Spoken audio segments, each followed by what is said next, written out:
Good morning, everyone. I am Bharti from Gyaniketan Girls School.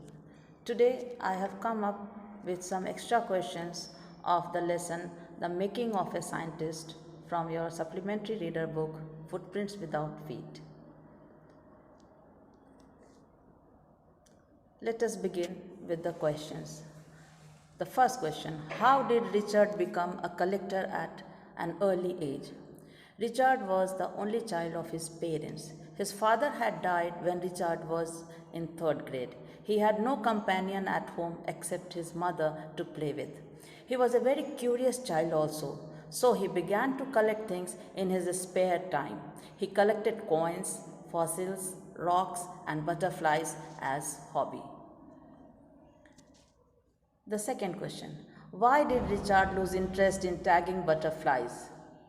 Richard raised thousands of butterflies, tagged them, and released them to study their migrations, but soon lost interest because it was a tedious job and there was not much feedback. Only two of his tagged butterflies were recaptured, and they had traveled only 75 miles from where he lived. Question number 3: who were the important people in Ebright's life? Why? There were very few people in Ebright's life.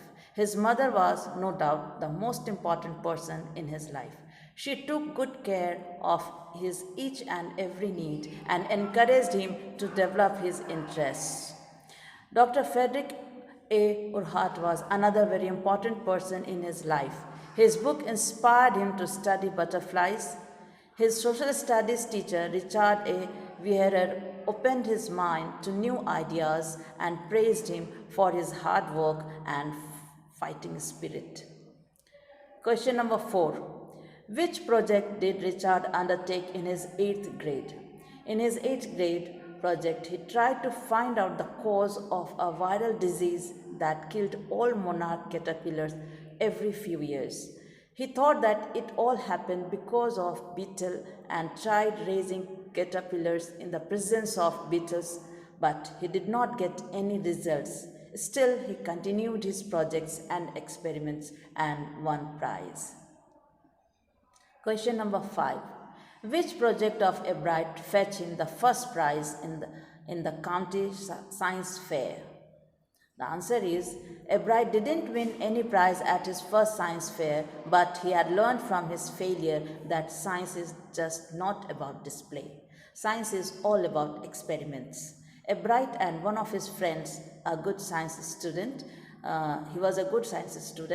first built a device that showed that the tiny gold spots on a monarch pupa were producing a hormone necessary for the butterfly's full development.